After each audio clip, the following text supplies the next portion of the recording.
बिस्मिल्लाहिर्रहमानिर्रहीम। अस्सलाम वालेकुम नाज़रीन, आपका मेज़बान अली हुसैन जी।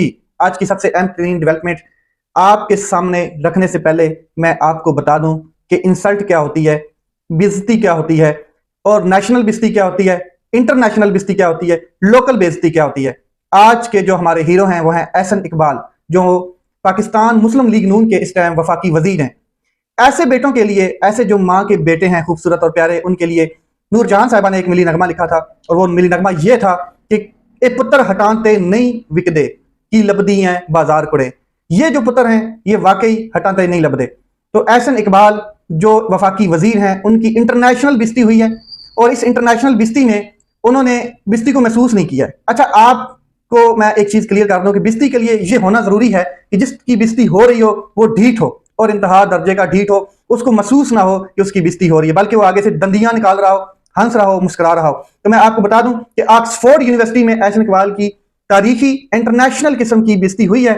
हमारे साथ पाकिस्तान के वजीर बराए मनसूबाबंदी मौजूद हैं। ये उनका तारफ कराया जा रहा था, जो पाकिस्तान में सिर्फ 17 सीटों से जीते हैं इनकी पार्टी, और 17 सीटें जीती हुई है पाकिस्तान में, जो इस टाइम वो इख्तदार पे काबिज हैं, इस टाइम कब्जा करके बैठे हैं। अच्छा, 272 सीटों में से सिर्फ 17 सीटें जीतकर अब वो हुकूमत में हैं, और आज यहां पर इस महफिल में, इस सरमनी में मौजूद हैं जनाब एहसन इकबाल साहब, और जमहूरियत के तहफ़्फ़ुज़ का राग लाप रहे हैं। ये जनाब बेइज्जती इंटरनेशनल सतह पे हुई है एहसन इकबाल साहब की। जब इस तरह की उनकी तारीफ इस तरह से की जा रही थी, तो महसूस करने की बजाय कि बेइज्जती हो रही है, बंदा खामोश हो जाता है, महसूस करता है कि यार बड़ी इंसल्ट हो गई है। नहीं, दांत निकाल रहे थे, हंस रहे थे, मुस्कुरा रहे थे, अच्छी खासी मुस्कुराहट नजर आ रही थी। और जब ये कहा गया कि जनाब 17 सीटें जीत के 272 में से और हुकूमत बना के बैठे हैं, इख्तिदार में बैठे हैं, एस्टेब्लिशमेंट के साथ रिग्ड इलेक्शन किया गया है, और आज यहां पर जमहूरियत के तहफ़्फ़ुज़ के लिए आए बाएं शाएं और लंबी लंबी शापर छोड़ने आए हैं।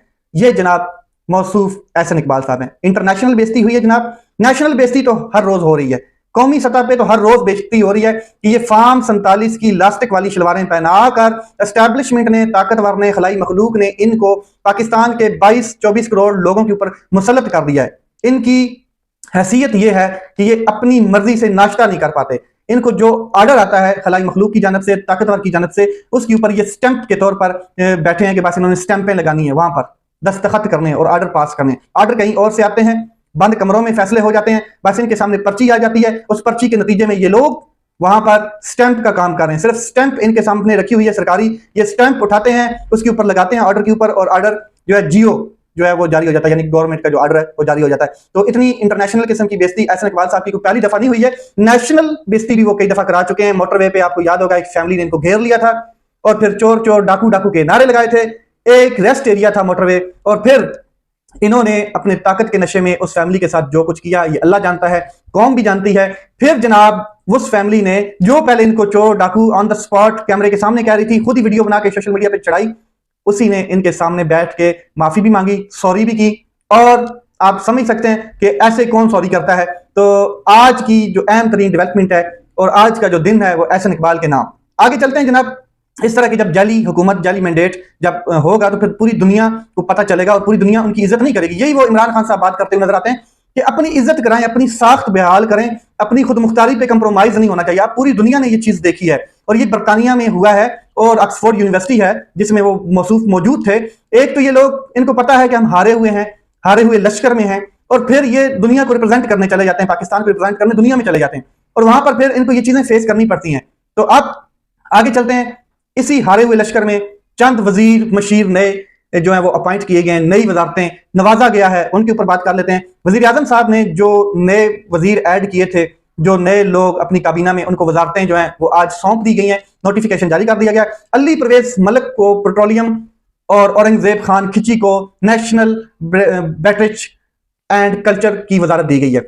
अच्छा, मोहम्मद जुनैद अनवर चौधरी को मेरी टाइम अफेयर्स का वजीर बना दिया गया है। खालिद हुसैन मक्सी को science and technology, Mohammad Hanif Abbasi को रेलवे, तो मोइन वट्टू को आबी वसाइल का जो है वो कलमदान दे दिया गया।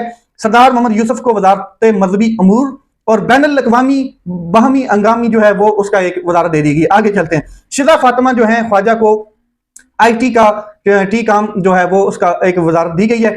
मुस्तफ़ा कमाल को national health service and regulations की वजारत दी गई है। इसके आगे ओन चौधरी को ओवरसीज पाकिस्तानी और ह्यूमन रिसोर्स डेवलपमेंट का जो कलमदान है वो बना दिया गया है, वजीर मुमलिकत बना दिया गया उनको। मुख्तार अहमद बर्त को वजीर मुमलिकत बराए सेहत एंड रेगुलराइजेशन का जो है वो कलमदान दिया गया है। तलाल चौधरी को वजीर मुमलिकत बराए दाखिला और नारकोटिक्स का कलमदान दिया गया है। मुसद्दक मलिक को, ये पहले पेट्रोलियम का कलमदान था इनके पास, इनको अब मौसमाती जो तब्दीली है उसके ऊपर वो वजारत मिल चुकी है कि एनवायरनमेंट की वजारत इनके पास चली गई। अलीम खान कम्युनिकेशन की वजारत इनके पास भी आ गई है और कैसर अहमद शेख को बोर्ड ऑफ इन्वेस्टमेंट का कलमदान दिया गया। अब सबसे अहम वजारत, सबसे अहम शख्स और जो एक गन्ना तोड़ने की ताकत नहीं रखता और कहता था कि मैं पाकिस्तान तहरीक इंसाफ तोड़ दूंगा, उसने अपनी पार्टी भी बनाई ताकतवर के इशारे के ऊपर, लेकिन उसको बेचारे को लित्तर खाने पड़े, इलेक्शन में एक वोट नहीं पड़ा। ठीक है, वो है जनाब परवेज खटक। इनको जो इंटीरियर अफेयर्स हैं उनके हवाले से कलमदान दे दिया गया और ये दाखिला अमूर जो है वो सपोर्ट कर दिए गए। ये वाज़ेह मकसद है परवेज खटक साहब को इस कबीना में ऐड करने का। राना सनाउल्लाह साहब इसके ऊपर बिल्कुल क्लियर कर चुके हैं कि मुस्लिम लीग नून का कोई इरादा नहीं था और मुस्लिम लीग नून ने बिल्कुल परवेज खटक को ये कलमदान नहीं दिया है, ना ये वजारत दी है, ना काबीना में शामिल किया है। और ये किसने किया है? जैसे मोहसिन नकवी साहब आए हैं, ये भी कहते हैं हमें तो पता ही नहीं है। इसी तरह जनाब आ गए हैं। मकसद क्या है? मकसद ये है कि अब वफाक जो है वो खैबर पख्तूनख्वा में खुलकर मुदाखलत करेगा। वफाक को खैबर पख्तूनख्वा में ऐसा बंदा चाहिए था जो खैबर पख्तूनख्वा का तजर्बा रखता हो और वहां पे जो ब्यूरोक्रेसी हो उसको भी डील करना जानता हो, और परवेज खटक ऐसा ही शख्स है। क्योंकि परवेज खटक जो है वो इमरान खान साहब के बलबूते पर वहां पर चीफ मिनिस्टर रह चुके हैं, ब्यूरोक्रेसी को जानते हैं, ब्यूरोक्रेसी के अंदर उनके ताल्लुकात हैं और ये चीजें वो डील कर सकते हैं। खैबर पख्तूनख्वा इस टाइम चीफ मिनिस्टर जो है वो अली अमीन गंडापुर साहब हैं। इनके लिए यह बड़ा चैलेंज पैदा होने जा रहा है।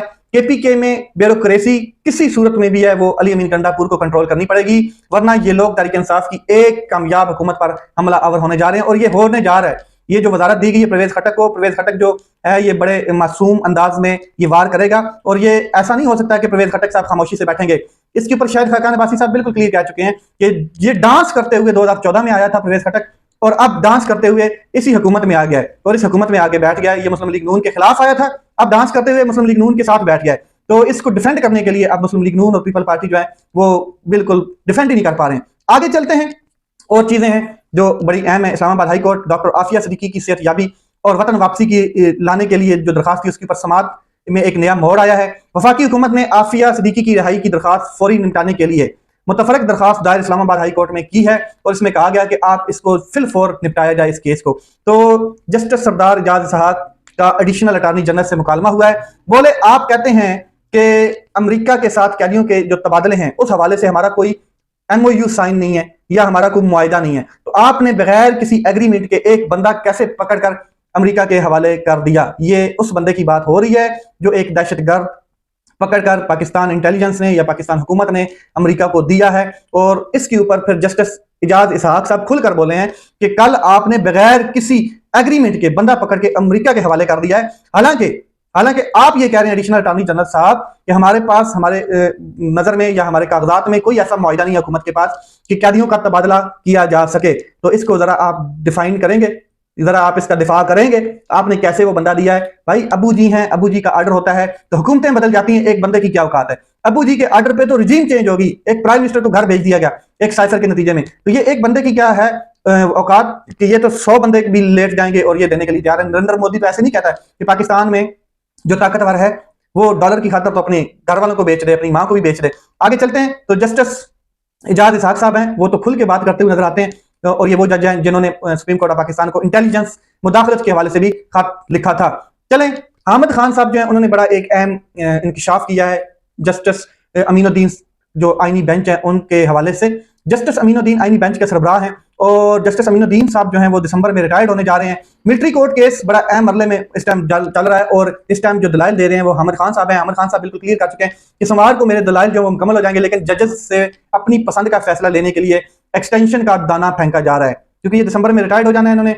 अब ये अपनी पसंद के इन्होंने फैसले लेने आईनी बेंच से, तो ये कोशिश कर रहे हैं कि इनको आगे 5 साल की एक्सटेंशन दी जाए और यही इस टाइम पाकिस्तान की बदकिस्मती है। अच्छा, अमेरिका से बड़ी एक अहम खबर है, मैं आपको क्लियर कर देता हूं कि बरतानवी जरीदा है एक रोटर्स, उसने लिखा है कि पाकिस्तानी और अफगानिस्तानी शहरियों के लिए अमेरिका में पाबंदियां लगने जा रही हैं, इनको सफरी पाबंदियां लगने जा रही हैं और अगर ये होता है तो फिर पाकिस्तानी शहरी भी अमेरिका का वीजा ले नहीं पाएंगे। और अमेरिका नहीं जा पाएंगे। ये बरतानवी जरीदा है रोटर्स, उसने ये खबर ब्रेक की है और लिखी है, और बड़ी अहम तरीन खबर है। ये जो मिठाइयाँ खाई जा रही थी, ये जो मुबारकें दी जा रही थी कि ट्रंप ने अपनी पहली स्पीच में जो कांग्रेस के सामने की है, उसमें बड़ी अहम खुशखबरी दी है कि पाकिस्तान जो है वो हमारे इसके साथ बड़े अच्छे ताल्लुकात हैं, मैं पाकिस्तान का शुक्रिया अदा करता हूं, वो टेररिज्म में उन्होंने हमारा साथ दिया वगैरह वगैरह। तो ये जो शुक्रिया अदा किया है, फिर यही हुकूमत, यही ताकतवर ट्रंप का शुक्रिया अदा करेगी जब ट्रंप ने पाकिस्तान के शहरियों के ऊपर पाबंदी लगा देनी है, सफरी पाबंदी लगा देनी है। हालात हमारे साथ जो है वो कोई नए नहीं है, पुराने हैं, और ये जो लोग हुकूमतों में बैठे हैं ये भी कोई नए नहीं है, ये भी पुराने हैं, और जो पॉलिसियां बंद कमरों में बन रही हैं ये भी कोई नई नहीं है, ये पुरानी है। कोई खबरें खास नहीं है कि खास खबरें पाकिस्तान के लिए खुशखबरी वाली हों।